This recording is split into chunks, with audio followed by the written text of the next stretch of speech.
Hello and welcome back. It's final reveal time. Let's get into it. So it's foamy, you can't see anything.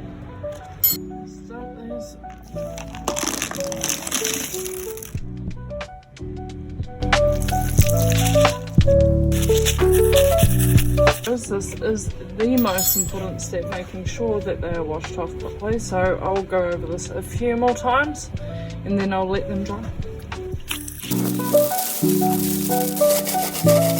soak for about half an hour and then give them another rinse and they should be okay. On a side note, I think it's strange because this doesn't seem to be flaking off anymore, and now I'm wondering if it was leftover grit, but I really don't know. What happened? It's so strange. Like, there's nothing coming apart. Okay, so I've let the plug out and I am giving these their final rinse off. Giving these their final rinse off before letting them dry. I'll just let them air dry. And we'll be able to have a look and see how they've come out.